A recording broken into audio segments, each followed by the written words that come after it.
Assalamu alaikum wa rahmatullah. Bismillahir Rahmanir Rahim. All praises are Allah's, Lord of the worlds, and may His peace and blessings be upon our Master, the Holy Prophet Muhammad, and his pure, immaculate Ahlul Bayt. Allahumma salli ala Muhammad wa ala Muhammad. So, last night we tried to show that prophets, imams, hujjas in general, Allah's proofs on earth, are as a result of their spirituality, as a result of their mi'raj and ascension before Allah.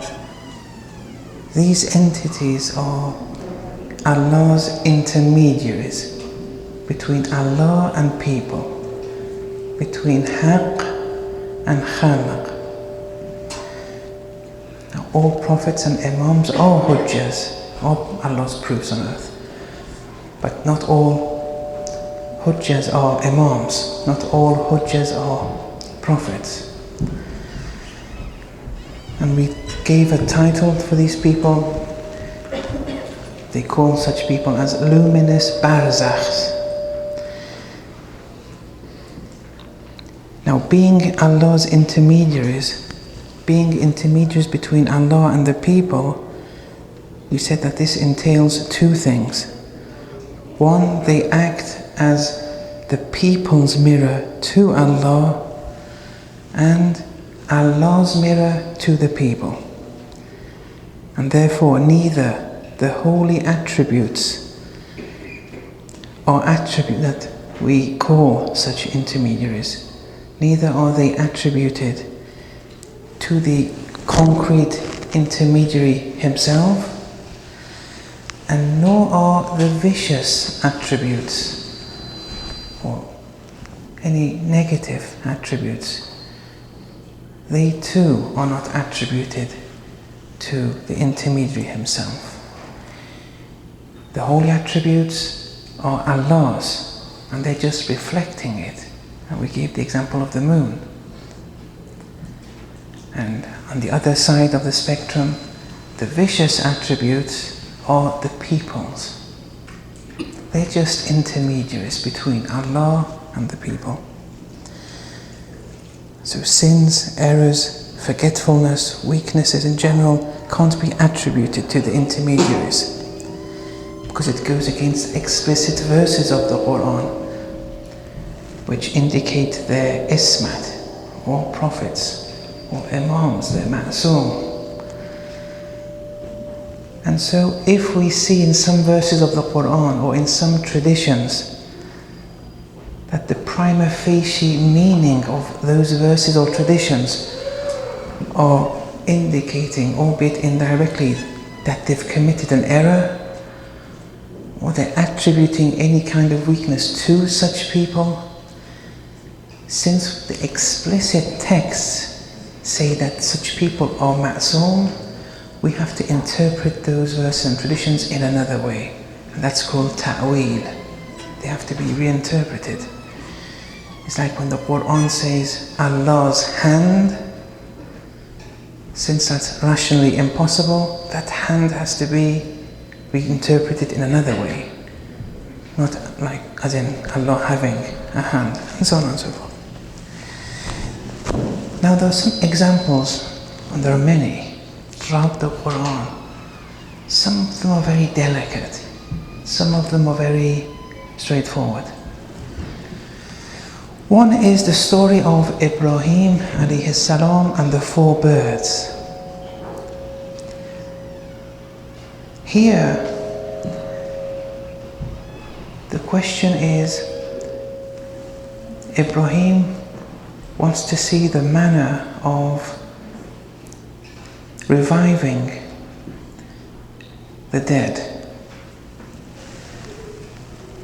And then he's asked, don't you believe? And he says, I just want to acquire tranquility of the heart.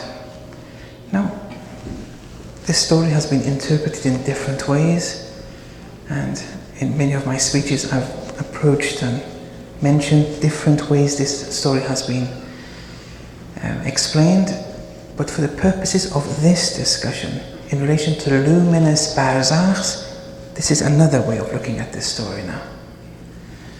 Don't you believe? He said, no, I do believe, but for the tranquility of the heart. Here, to acquire tranquility of the heart is a weakness that the people of the time had. So when Ibrahim alayhi salam says it's for the tranquility of the heart, don't attribute the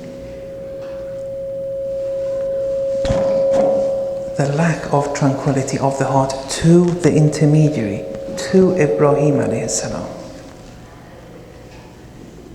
He's taking the people's weakness to Allah subhanahu wa ta'ala. And then when Ibrahim alayhi salam ascends, has his mi'raj, the divine formula is granted to him, so that when he comes to the people, he can now tell the people what the solution is to relieve that lack of tranquility of the heart. And the story is the story of the 4 birds. You have to slaughter the birds. You have to cut them into pieces.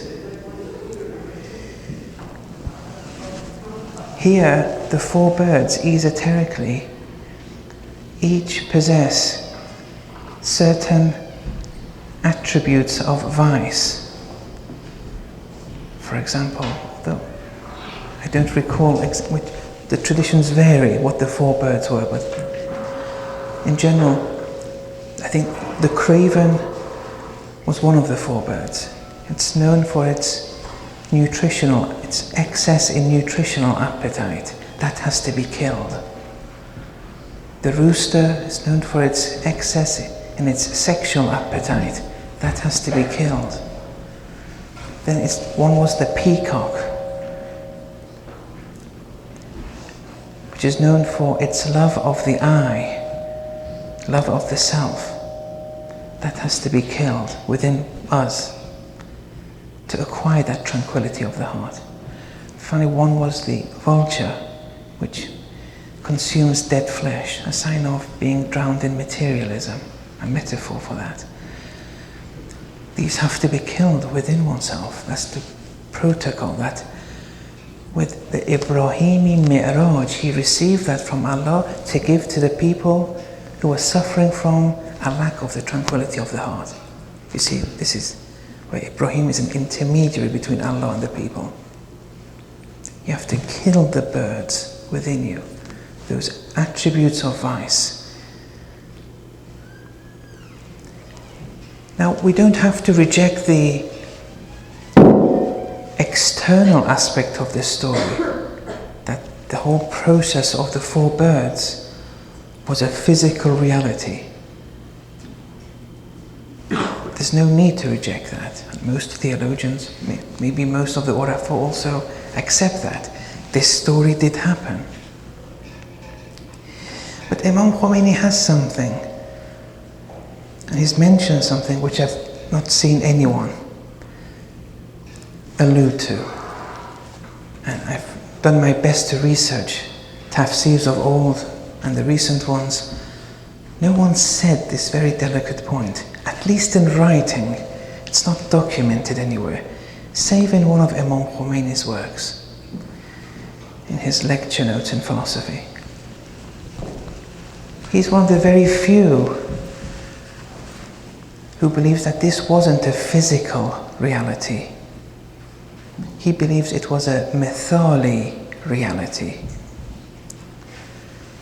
He said it couldn't have been a physical reality. And if it was a physical reality, it wouldn't have been the same 4 birds. The 4 birds which came back, who were revived, it's not the same 4 birds as previously. Now you have to bear with me here a bit. Well, I didn't want to mention this story, this aspect of the story, but I think one or two of you made phone calls and you wanted me to speak more, so I thought just to mention this on the margin. So I apologize for those who, yes. So he says they couldn't have been the same four birds. Why? Because when you cut those birds and grind them into pieces, and they're dead, their spirits are still alive.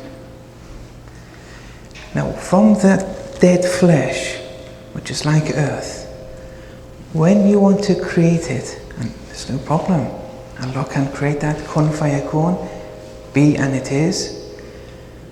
But even Allah's kun fayakun has to go through the scientific cause and effects that Allah has assigned. So Allah can't make 2 + 2 10, for example, because He has set all the mathematical cause and effects into place. Now you can't come and go against it.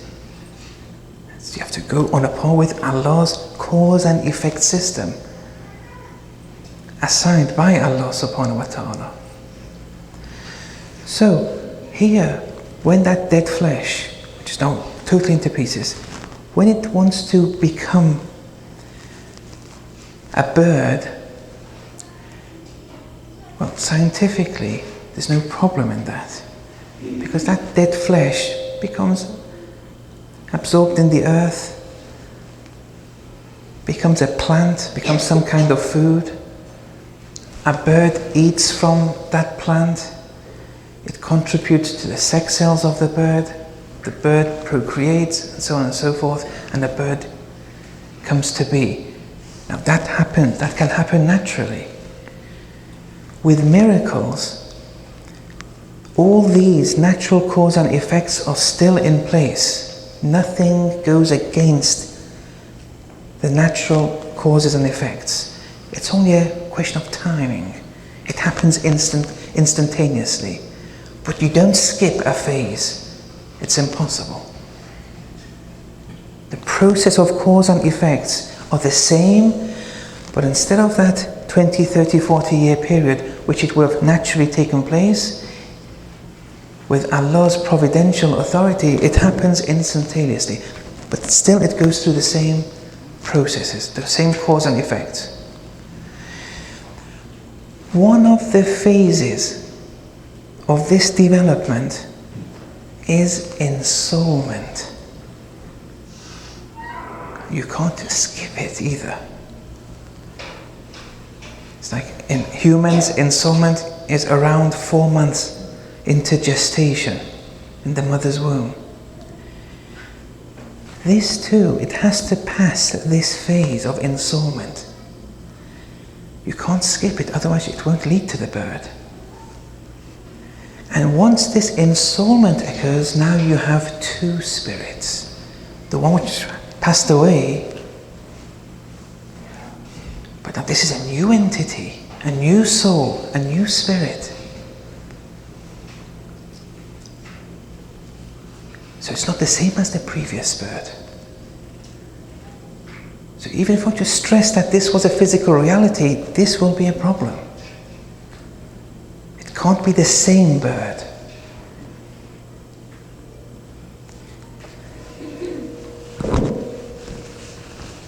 Now, one way you can solve this issue is by means of a tradition that we have. In a well-known tafsir called Safi by Faiz Kashani, he mentions a tradition. Now maybe Imam Khomeini didn't accept the authenticity of this tradition. There it says that Prophet Ibrahim alayhi salam kept the 4 heads to himself. The rest he grinded into pieces. If that is correct, and that did happen, and it's an accurate tradition, that means the brains were preserved, because the brain is in the head.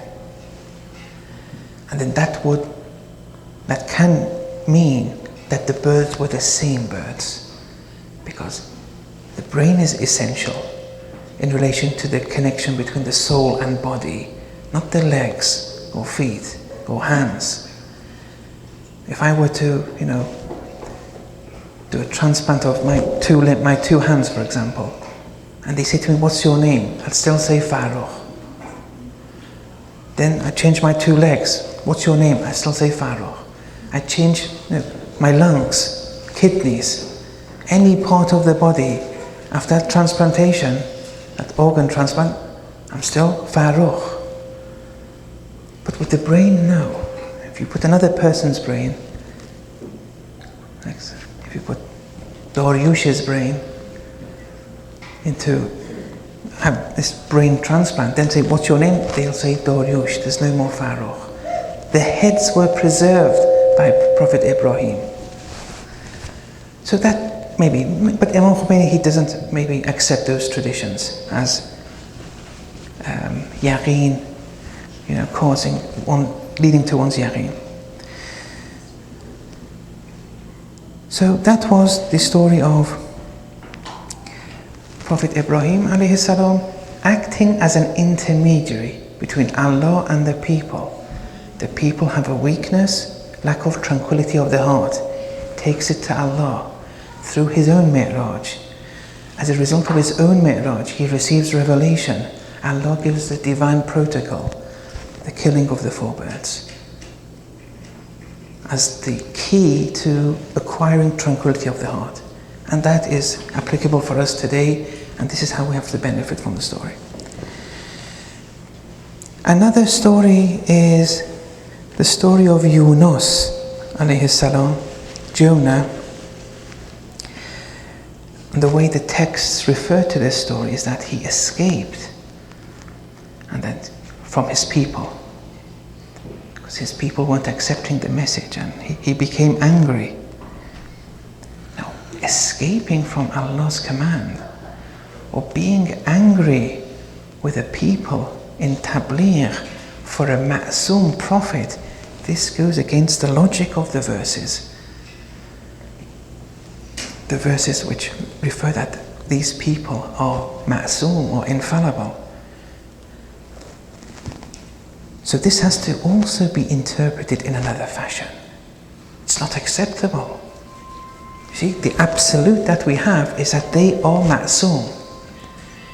Now, ismat, infallibility, we believe that it has to be proved rationally, and we'll come to that tonight.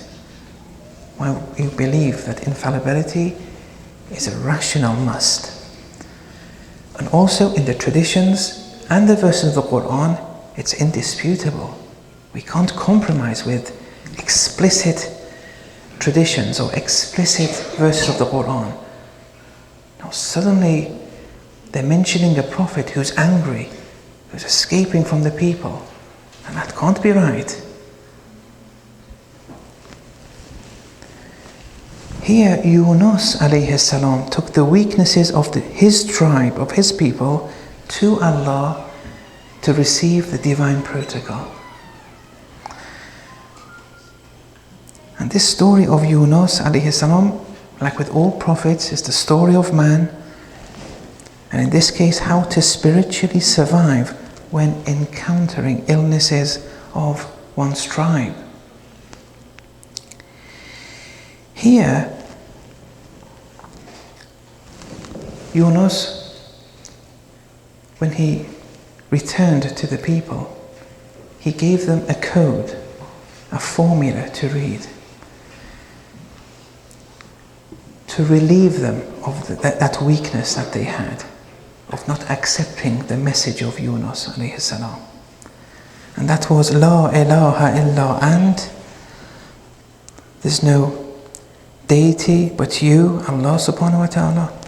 Subhanaka, immaculate be you.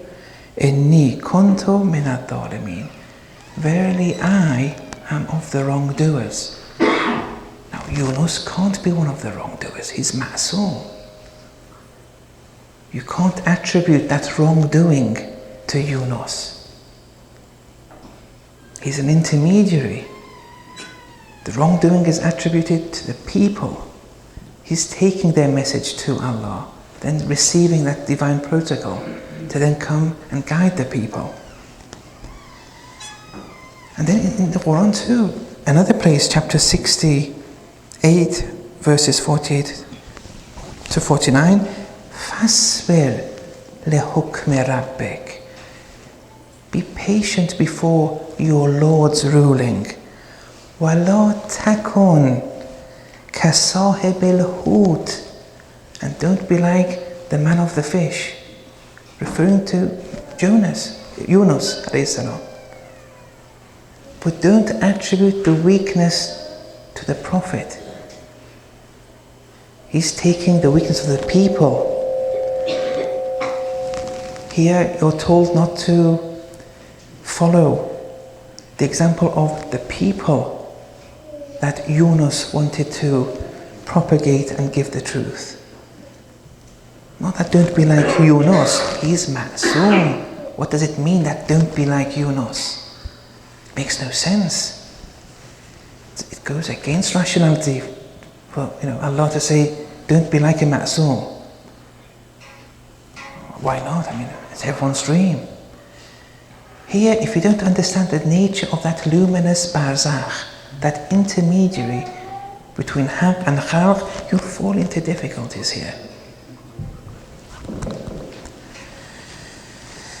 Here, Allama Tabatabai has a very delicate point. It's a point in rhetoric. He says sometimes in Arabic, when it says, recall when he escaped and was angry and called out, it's referring to the person's action leading to that impression upon the people that he had escaped and became angry. The Prophet committed an action which was on a par with Allah's will, but it led to that impression in the minds of the people. And we have that in daily, dialogue. We said, recall when that person did X, Y, action which seemed bad, but he did it out of, goodwill. There was good intentions behind it. We say, recall when he did that. It doesn't mean he did everything in the way it looked like on the outside.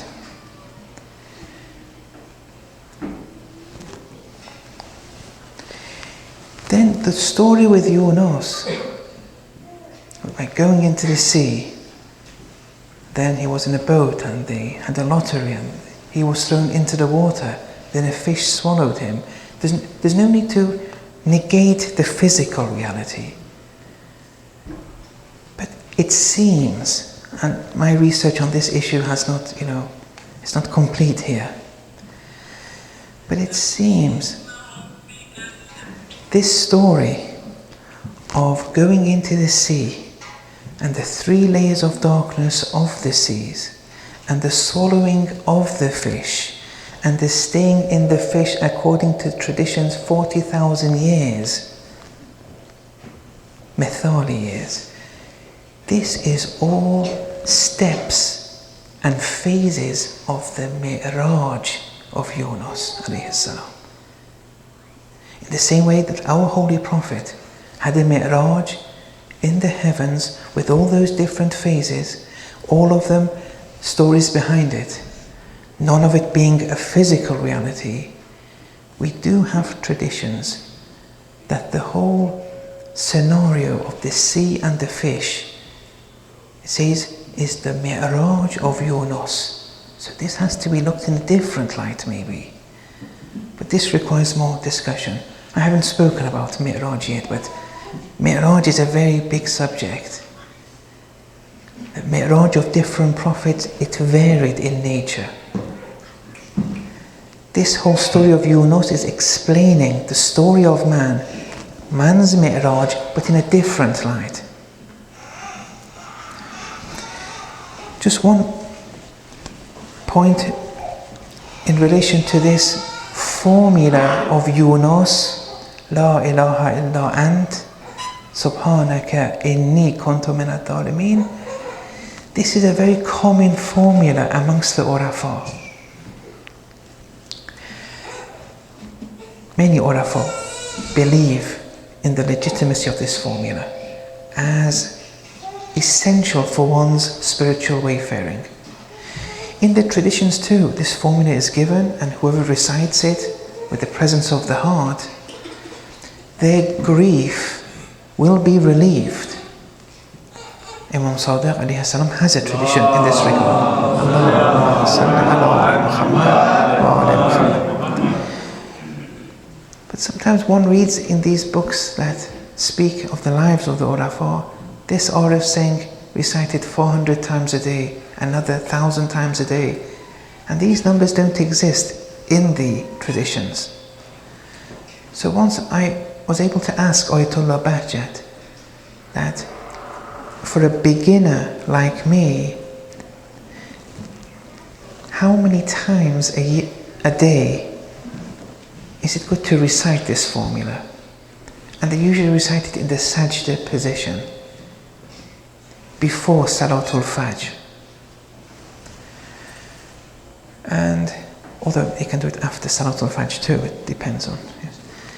And he replied that irrespective of whether you're a mubtadi, a beginner, or a muntahi, someone in the advanced stages of irfan and spiritual wayfaring, the criterion is the presence of the heart, hudur qalb. So you see, his whole thing, he wasn't into numbers. If the presence of the heart is there, this is a very good formula to read, even for one's wayfaring. Okay. And just in Du'a Kumail, here we see a lot of this intermediariness, this luminous barzakhiness reflected by Amir al-Mu'mineen in Du'a Kumail. It's infiltrated with this. So sometimes in the dua, Allahumma, oh Allah, ighfir li, forgive me, al-dhunub, sins, allati, that, it says tactical Islam, it breaks away the veils of chastity. Tunzilun niqam, brings forth adversities. Tughayyirun ni'am, and you know the rest. Well, this in relation to Amir al-Mu'mineen, this can't be applicable. He's ma'soom. He doesn't commit any sins. See, but he's a luminous barzakh. These were problems of the people. They were committing sins which would tear their safeguard, which would bring down adversity upon them. They would commit sins which would alter the blessings that they were assigned. See, he's taking this to Allah. Then later in the dua, Allah's reply comes to them. It says, Allahumma la ajidu li dhunubi ghafira. Oh Allah, I don't see for my sins any forgiver. Wala liqaba'ihi satira. Oh Allah, I don't see any concealer of my vicious acts, my attributes of vice. Wala li shay'in min amali al-qabihi bil hasani mubaddila. I don't see any entity transforming my evil deeds to good deeds. غيرك, but you. See, that's the divine protocol given for those weak people who would do sins which would tear their veils of chastity, which would alter their blessings, and so on and so forth. This is how they have to see Allah and call upon Allah. And in that dua, there are many such cases here. Now, two other stories, because I want to get to the concept of infallibility. These are just preliminary stories before we get to there. So that was one way we don't attribute errors and weaknesses to the prophets by saying Yunus alayhi salam was angry and escaped, Prophet Ibrahim didn't have tranquility of the heart. It has to be solved through this concept of the luminous barzakh. Another two stories where they attribute error to the Prophet is the story of Dawood alayhi salam and the story of Adam alayhi salam. Now this is one of the milestone segments of Al-Mizan. Al-Mizan has around 50 to 60 key passages. I mean, it's all good. All of Al-Mizan. It's a very interesting, very deep, philosophical, irfani read. Al-Mizan, which is Allama Tabataba'i's tafsir of the Quran, isn't an ordinary book. Scholars have said incredible things about it. But within the volume, there are some passages which, provide a lot of key information, principles to one, that those principles, if one learns of and acknowledges, it will act as an impediment to falling astray in one's aqa'id. Now this passage is in relation to the story of Dawood alayhi salam, the story of the two parties, the defendant and the one who complains, who would come to Dawood for Dawood to sort out their law case, if you like. The plaintiff and defendant. Here, what happened was Dawood was in his castle. Two groups of people climbed up the wall of the castle on a Sunday, which was a day of worship at the time of the Sharia of Dawood alayhi salam. They entered the temple of Dawood in his castle when he was doing his ibadat. Two groups of people, headed by two brothers, one brother in each group. Then they came to Dawood, and he was surprised to see them because it was, day of rest. He wouldn't work on that day. The Sharia didn't require them to work. And then one of them said, look, my brother has 99 ewes, 99 female sheep. I have one female sheep. And this brother, he wants to take that one that I have from me. Dawood said, he's done you wrong to want that. And then after the whole episode, Dawood had yaqeen that was all a test, and he repented because he made a mistake. And the mistake was that one ewe actually was property of the brother who had 99 ewes. Now, if you look at the external side to this story, that's a mistake.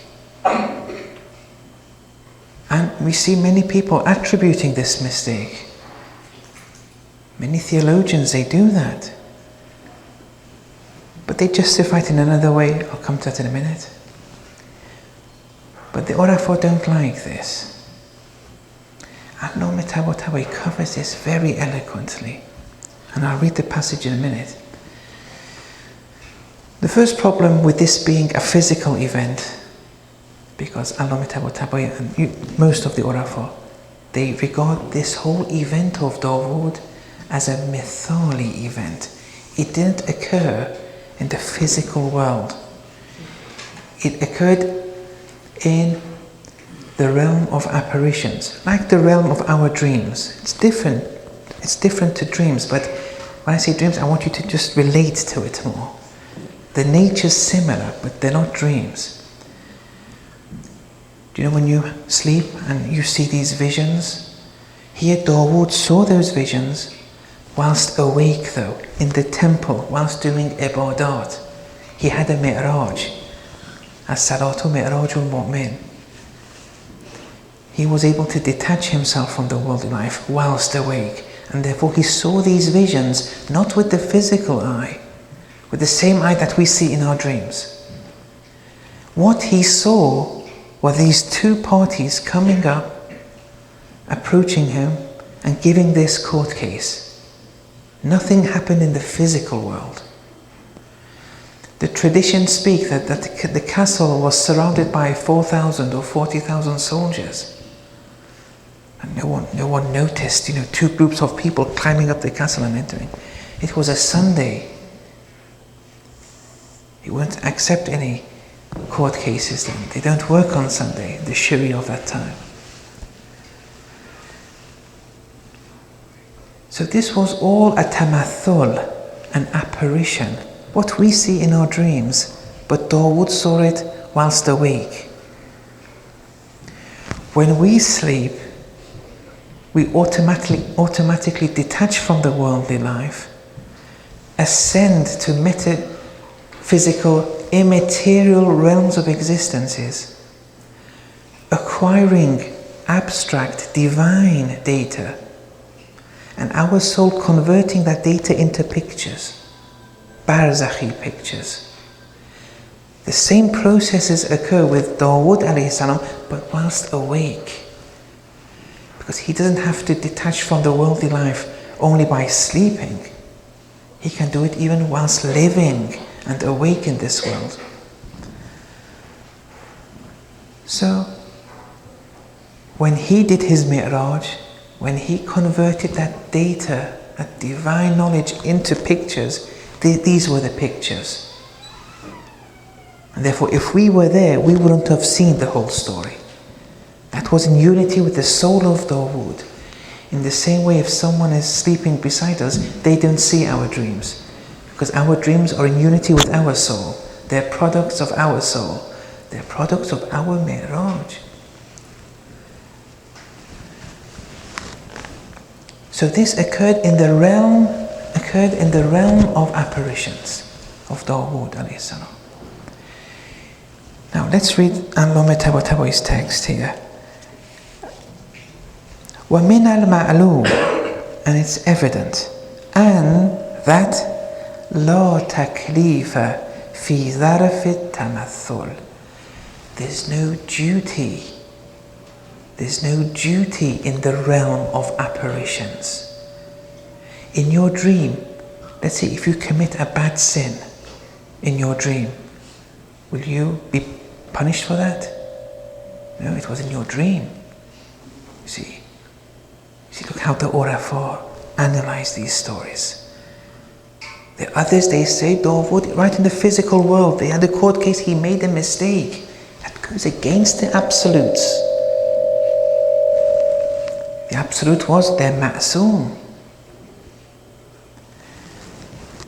There's no duty in the realm of tamathulat. Kama, in the same way that la taklif fi alam al-ru'ya, in the same way that there's no duty in the realm of dreams. You won't be punished for sins that you do in your dreams. وَإِنَّمَا التَّكْلِيفُ فِي عَالَمِنَا الْمَشْهُودِ. Taklif pertains to this tangible realm of existence. وَهُوَ عَالَمُ الْمَادَّةِ, and that's the physical world. وَلَمْ تَقَعِ الْوَاقِعَةُ فِيهِ. And this event with the two groups coming and giving the court case and everything did not occur in the physical world. وَلَا كَانَ هُنَاكَ مُتَخَاصِمَانِ. And there were no plaintiff and defendant in the physical world. There was no such thing. وَلَا نَعْجَةَ وَلَا نِعَاجَةَ. There was no ewe, there were no ewes, no female sheep. إِلَّا فِي ظَرْفِ التَّمَثُّلِ. Save in the realm of apparitions of Dawood. فَكَانَتْ خَطِيئَةُ دَاوُودَ فِي هَذَا الظَّرْفِ مِنَ التَّمَثُّلِ. And that era of Dawood occurred in this realm of Tamathul, that Mithali realm. Wala taklifa hunak, and there's no duty in that realm.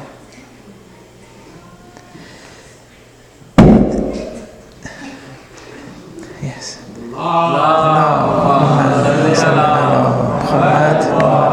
Muhammad. Yes.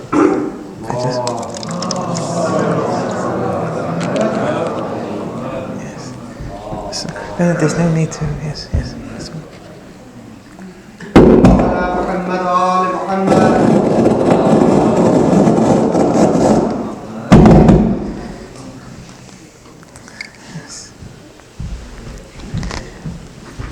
Okay. Shall I? Okay. Yes. Yes. Then, I hope you haven't lost the plot now, because then he says something even more sensitive now. He says, كَخَطِيئَةِ آدَمَ, like the error of Adam alayhi salam. Fil Jannah, in heaven. Min akli shajara, namely the eating from the tree. That also wasn't a physical event.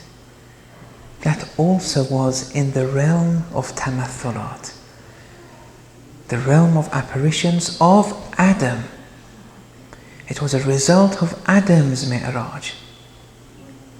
So also here, that error in that realm, it's not an error which is duty bound. You can't attribute the error to the ma'soom. قبل الهبوط إلى الأرض, before coming down on the earth. وتشريع الشرائع, and before the legislating of sharias. وجعل التكليف, and before the assigning of taklif. This all happened before this, but in the realm of apparitions. Okay, now there's one point I wanted to add, but I'm not sure if you're in the mood now. This bit of coming back to earth. I don't want to be too restless, because there's still some bit to go. But this hubut el al-ard, it requires some concentration, and I don't think we have that, I think. So with your permission, I won't. But I'll come to that another day, inshallah, or another time. Because it's been a bit, we won't get to the main point if I want to go there. So, being a luminous barzakh. Oh yes, just one last point. So in these two stories, which happened in the realm of apparitions, we say there's no taklif, no duty in the realm of apparitions, and therefore sin has no meaning. Whereas what the theologians were saying, that these did happen in the physical world, and therefore they do attribute error to the ma'sumin, but they justify it in a manner. They say and introduce the concept of tarka awla, which means abandoning the best alternative. So what they did wasn't an error, it just wasn't the best action to do. And Urafa, they don't like this. Because if you do believe in this concept of tarka awla, the problem is this, that what's stopping someone for every action of the Prophet, they say, well, maybe that was tarka awla, this is better. You see? There's no impediment in rationalizing like that. And that's going to cause problems. Okay. And also here, in these two stories, the aim of the tamathulat in both of them was preparing the Prophet before, in Adam's case, the start of his prophethood and his khilafah, and also in relation to Dawood before his becoming a Khalifa. After both stories, the concept of making them, Allah making them and assigning them as Khalifa comes up in the Quran. Okay. Now, being a luminous barzakh has degrees. Being an intermediary between Allah and the people, there are degrees to it. When you are an intermediary 100%, your words are miracles now. When you've reached that level. And miracles that are words are much more significant than practical miracles, miracles that are actions. The prophets had both kinds of miracles. Intermediaries of Allah have both types. Some miracles are verbal, some miracles are actions. The verbal miracles overweigh, importance-wise, the miracles of actions. The verbal miracles are heart-building. They build the spirit. They take one to Allah subhanahu wa ta'ala. They're eternal in nature. Whereas the practical miracles, they're just for people to accept the Prophet as a prophet, to accept the intermediary of Allah as an intermediary. That's it. They don't necessarily take you closer to Allah. They just make you accept the messenger. For believers, it doesn't matter if they see or they don't see a practical miracle. It won't add to their iman. Practical miracles aren't eternal in nature. With verbal miracles, they are eternal in nature. They build the spirit. But the cane becoming a snake or the reviving of the dead occurred at X place for Y people, so that the people just accept the messenger as legitimate. But those who want to go closer to Allah, they don't care about practical miracles. That's already sorted out. They believe Allah, they believe in prophets. They only look for the verbal miracles, which are eternal in nature. They'll always be effective. So, Nahjul Balagha, Sahifa as-Sajjadiyya, the traditions of the Ahlul Bayt, all these are verbal miracles. These are words coming out from the 100% intermediaries of Allah. They're miracles. They manifest the Quran, these words, Nahjul Balagha, Sahifa, traditions of the Ahlul Bayt, they manifest the Quran. They're dimensions of the Quran.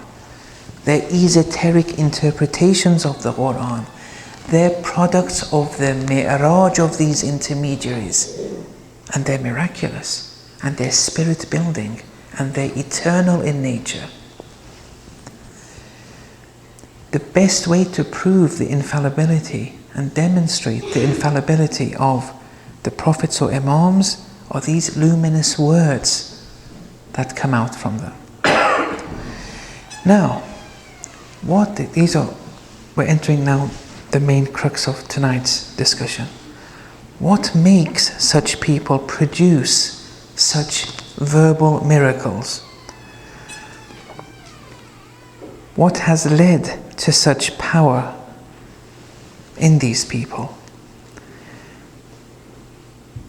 Does the answer to this question lie from their birth onwards? Or does the answer to this question lie in before their birth? Or both? Or how far do we go back? But Some people go very back though. Some people go too back. They go into a realm they call Alam al-Dhar. And this infallibility, that 100% intermediariness, or that barzakhiness, they go back to that realm. They believe in Alam al-Dhar. The Urafa believe in Alam al-Dhar too. The theologians believe in it. But it differs. Now, I'm not saying who's right, who's wrong, but what the theologians see as Alam al-Dhar, you just have to be careful how you interpret it. Where they say our spirits were in this realm of existence and they carried out actions which were good and they will see it in this world. Some people, they failed and they will see the consequences in this world again. And actually, so far it's okay. It's just when you explain it, it's important. And if you don't be careful in the manner of explaining this concept of Alam al-Dhar, you're going to fall into the belief of reincarnation. And just think one living all one's life with this Hindu principle. Because one has to be careful here. You believe that there's a soul. Now whether you believe that soul had a body or not, that's one question you have to solve. But it existed before. It underwent things. It had rationality. It had iman. Then that soul... Another problem is, where did that soul emanate from? That also is another difficulty you have to answer. If you believe there was an actual soul of you once upon a time, before this physical birth, how did that soul come to arise? If you say from nothingness, that's impossible. If you say from another soul, well, that's not you anymore. Then you believe that this actual rational soul of yours that existed once upon a time then became potential in the embryo. So now in the embryo there is no soul. It's a potential entity, the embryo. So it loses its actuality and then it becomes actual again on birth and everything. Well, philosophically, it won't be the same as before the embryo. It's impossible. And if you do believe in that, well, that's what the Hindus believe. You have to sort it out. What I see in Alam al-Dhar, it's a fact. It's just how you explain it which is important. Again, the Urafa, they've given the explanation. And during the month of Ramadan, I think the lectures are available. I've gone through that there. So there's no point to go too much, because there's another point I want to explore, infallibility here. Now, there are differing perspectives in relation to the concept of infallibility in relation to the prophets and the imams. Some have said that all prophets and all imams were infallible at birth. Okay? Others have said only the 14 ma'sumeen, that's the Holy Prophet, Lady Fatima alayhi salam, and the 12 imams that succeeded, only they were infallible and ma'soom from birth. The others were sinless. They were sinless, but they became ma'soom at the time of their prophethood. So where both camps do unite is in relation to Prophet Isa alayhi salam, who wasn't one of the 14 ma'soomin, but did become a prophet at birth. And that the Quran refers to that.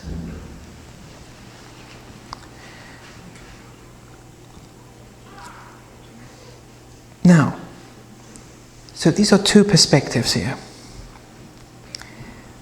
I'm going to stick with the first perspective. And that's the perspective of Ayatollah Hassan Zadeh Amuli. Although the other perspective, great ulama have adhered to it, and it's okay. I want to prove for you and explain the proof, the rational proof behind infallibility. Here, Ayatollah Hassan Zadeh has done this very delicately in one of his works. In relation to Lady Fatima alayhi salam, he has a book. This is to be found there. So I'm going to stick to Ayatollah Hassan Zadeh's perspective, where all prophets, all imams, they were ma'soom from birth. And without, adhering to this idea of Alam Adar, where they became ma'soom there and then came here. No. From birth they were ma'soom. And we want to try and explain this in rational terms. Now there are traditions that support this idea, that all the prophets and all the imams were ma'soom. But they're traditions, and we respect it and we accept it. But we want to prove it rationally here.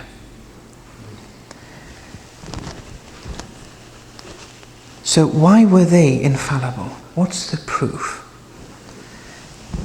Two answers have been given. Two rational answers. Two rational proofs to why they were infallible, or how. First of all, the first answer is, we call this kind of an answer in theology as a deficiency-orientated answer, naqzi answer.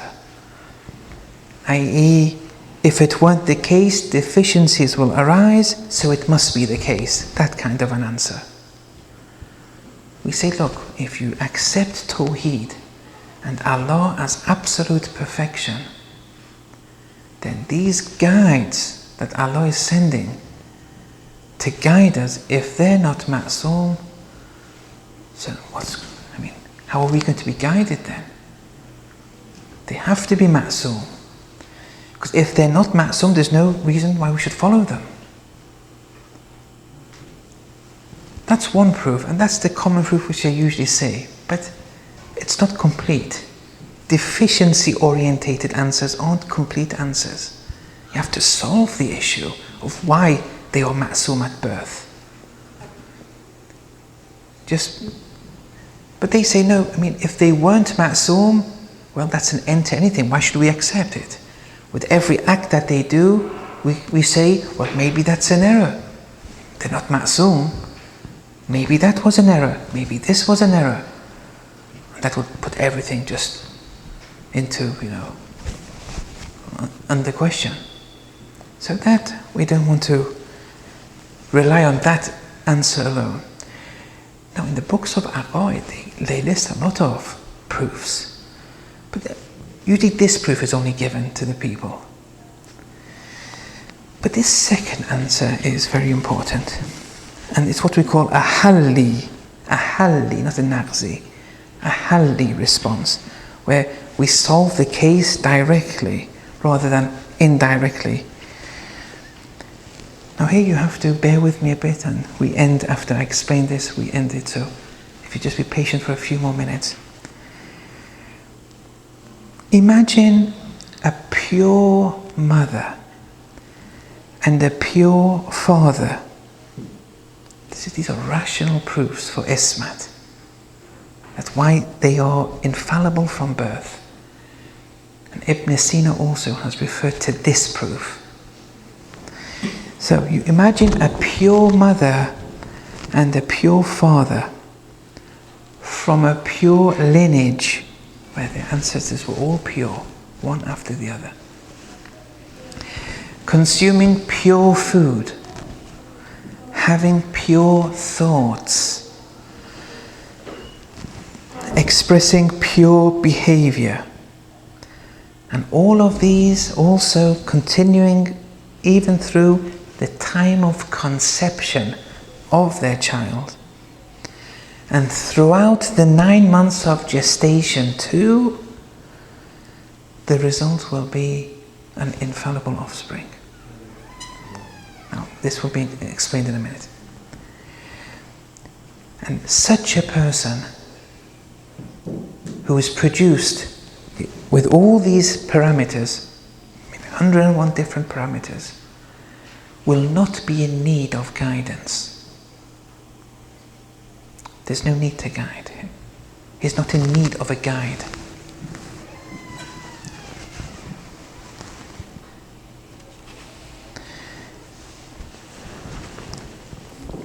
In addition to that, they have no tendency even to sin. Such people, offspring of a pure lineage, pure mother, father, pure food, they don't even, and always having pure thoughts, generation after generation, that offspring won't even want to sin. It's not within it to sin. Their physical and spiritual constitution is perfect. Their bodily, their spiritual constitution, there's neither deficiency nor excess. Everything is perfect. All those, the temperaments, the bodily constitutions, everything is preserved moderately. There's no excess of this hormone, that hormone, this mood, excess mood, deficiency mood. The tendency to sinning is only a result when that lineage, that mother, that father, those thoughts, that food, and all these things during conception, gestation, when they're compromised with. The more they're compromised with, the more the tendency for sinning will be, at least potentially. Bad thoughts, especially from the mother, who's the main nurturer, it's difficult. Also from the father's side too. Then their parents, their fathers, their forefathers, and especially at the time of conception, the 9 months of gestation, even bad thoughts has an effect on.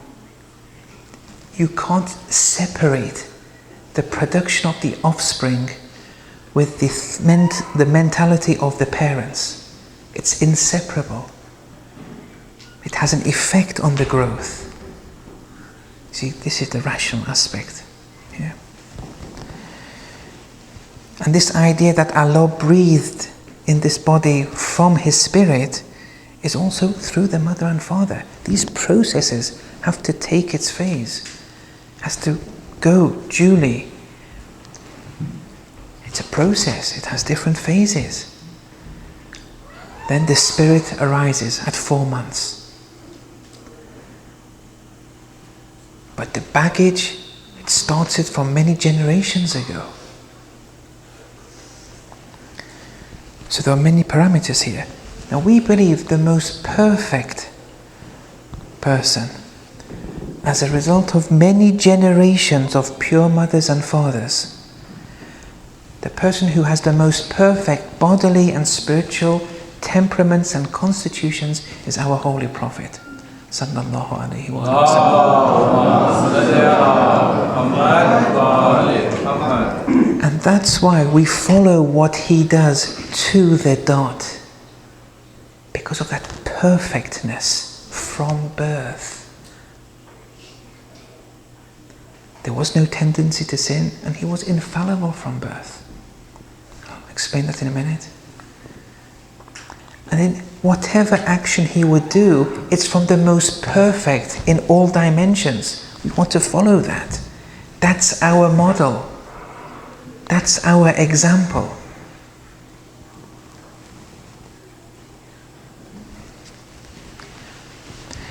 As a result of being a product of the most perfect constitution, bodily and spiritual, you can also tell who is a prophet and who isn't. When they have deficiencies, be it bodily or spiritual, you can tell. If they die, you know that this wasn't a prophet. Prophets can't die. Prophets never die. They're either killed or they're poisoned. But there was this external thing. Otherwise they're manifestations of Allah's attribute, Al-Hayy. They'll always be. Why should they die? It's not a surprise that they are alive. You shouldn't be surprised that prophets are alive for maybe thousands and thousands of years. The surprise is when they die. And it's always this external cause. All the Imams, the 14 Ma'sumeen, they were killed. They were all martyred, poisoned or...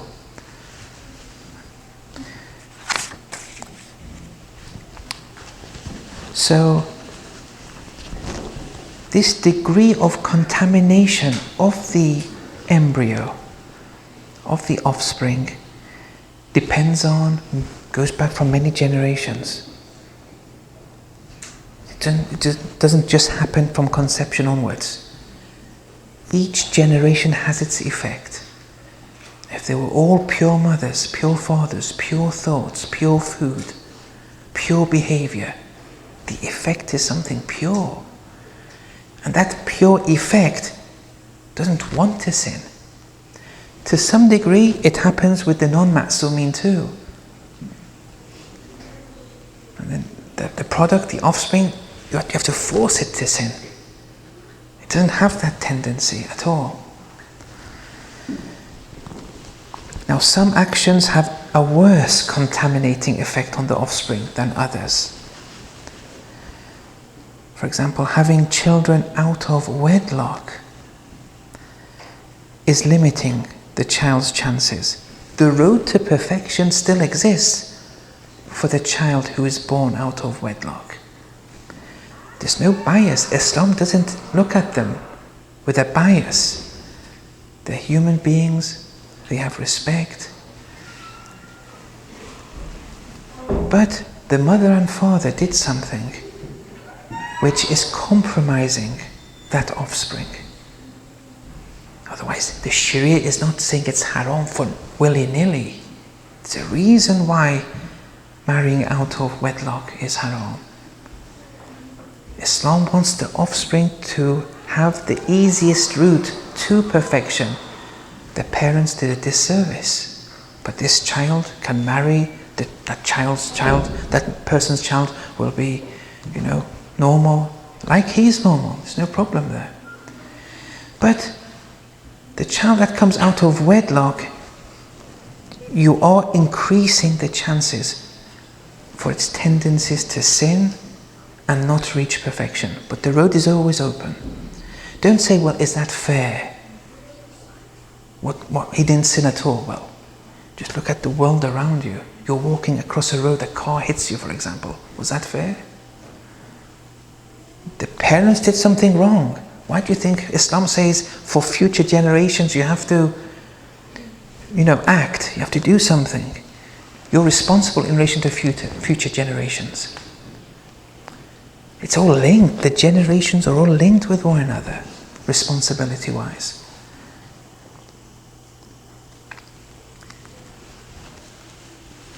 Okay, now the parents, they did something wrong which has spiritual side effects for the child.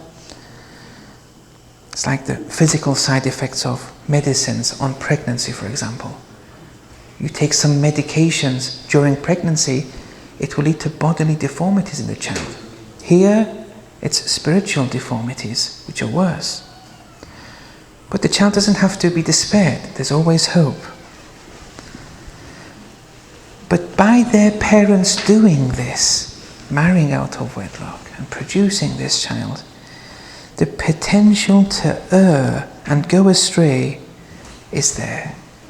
And it's significant.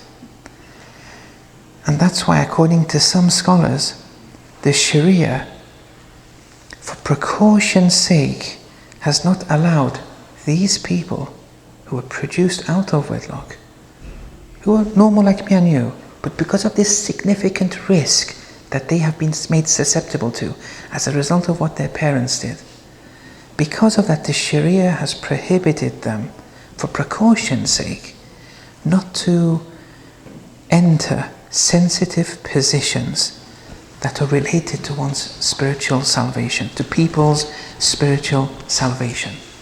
When it comes to the salvation of the masses, these sensitive positions like judges, maraji, and one or two other positions, here the Sharia says, because of what their parents have done, and this risk being significant in these people now, don't let them enter these sensitive positions. That's one understanding of this. But in any case, when all the parameters now are abided by, this child will be infallible and divinely guided.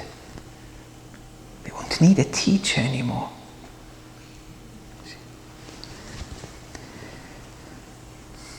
Okay, they're born infallible, yes, but preserving infallibility is still the harder of the two.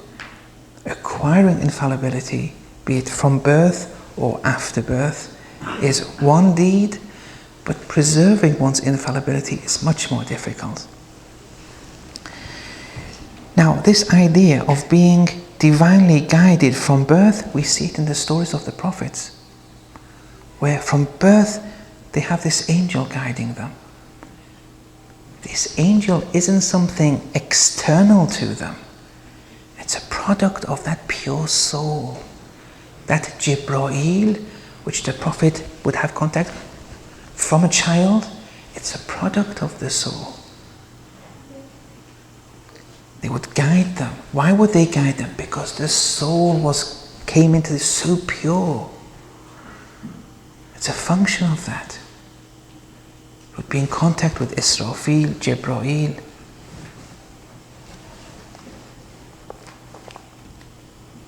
So mentors and guides are only for those whose birth, that's the majority of us, they've encountered some difficulty along the line.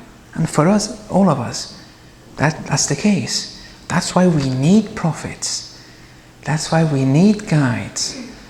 Otherwise, if we were born infallible, if we were born needless, there would be no need for guides. And that's why in Islam, even pre-gestation, Islam provides these codes. Before conception, Islam gives these codes. At the time of conception, it gives these codes. I'm not saying these codes are definitive. Okay, so if it says the night of conception is X night, it will lead to this side effect. That doesn't mean it will happen every time it occurs, but the potential is there. The Holy Prophet, before the marriage of Amir al-Mu'mineen with Lady Fatima alayhi salam, there's a hadith where he's given this prescription of 20 or 30 actions. For who? For two ma'sooms. Yes, I mean, Hassan and Hussein want to be produced now. The Prophet gives two ma'sooms a prescription to make sure Hassan and Hussein will be, continue this line. Zainab alayhi salam will continue this line, being needless of guides. But difficulties such as the father's earnings, or the mother's earnings, where they earn, how they earn, the time of conception, their thoughts at that time, the food that they're eating, all these are matters which have an effect. You can't separate it, the two. And on breaking that pure grace granted by Allah, you're disabling the child's independent relationship with the metaphysical. And by doing that, now they would require a guide. Now just one marginal note here. The concept of converts. Those who, for example, convert from Christianity to Islam. That too, you have to analyze these issues in this light. When you come across a convert, for example, they were Christian and they became Muslim, although they made an effort to become this convert, but you don't confine that effort to that person alone after its birth. They made an effort to convert to Islam, but that effort, its roots are traced back to many generations before. The result of many good thoughts and actions of that person, the converts, previous generations, from generation to generation, suddenly reaches a threshold where this Christian man or woman now becomes a Muslim. It's not only his or her own doing, although he made the trigger, she made the trigger, but all those previous generations too. On this conversion of this person, they will also receive reward and they will benefit. It's a rejoicing for those people too. This concept of generations passing and one after the other, and these traits passing through, this is a legitimate fact. And we'll go through the Quran and du'as in a minute which refer to this. And that's why we see that the Prophet was unschooled and he didn't have any teacher. He never studied any books. The Imams, did they ever have a teacher? Did the Imams need to refer to books of akhlaq and ethics and spiritual wayfaring like we have to? No. And this is the reason why. So, in short, they were pure from the beginning as a result of their ancestors, generation after generation. Now, in Du'a Warith, we see this truth highlighted. Ashhadu annaka, I bear witness that you kunta nuran, Imam Hussein alayhi salam. You were a light. Fil aslab al-shamikha, in the lofty backs of the male ancestors, which is referring to the sperm. Wal arham al-mutahhara, and the pure wombs of the mother's side. Lam tunajjiska al-jahiliyyah bi-anjasiha, the era of ignorance didn't contaminate you with its contaminations.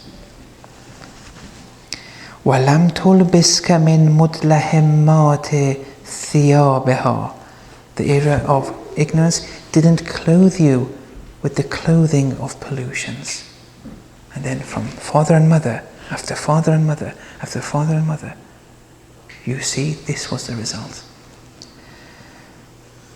In the Quran, لَا يَمَسُّهُ, in relation to the mother of the book, the essence of the Quran, no one touches it, إِلَّا الْمُتَحَّرُونَ, save the purified ones.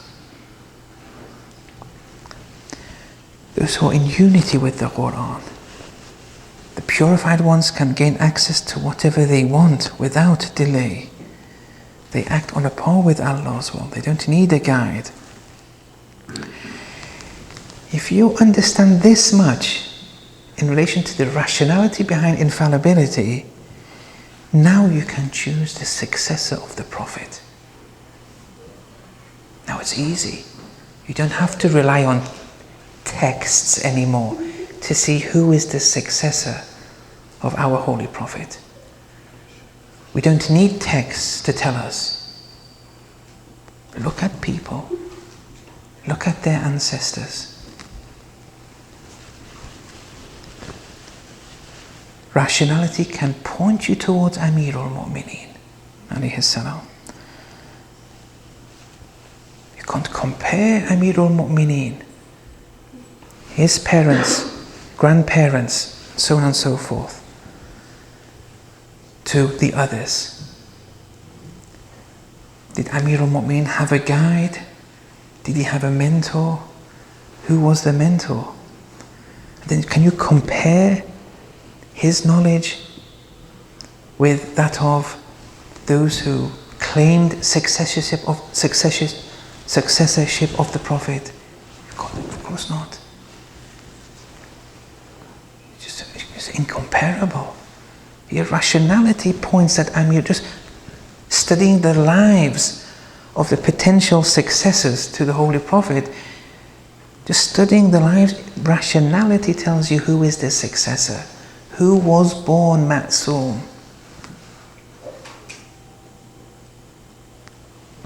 Allama Tabatabai has a famous statement. He said, the author of Nahj al-Balagha is Amirul Mu'mineen, even if you say that the author was born 100 years ago.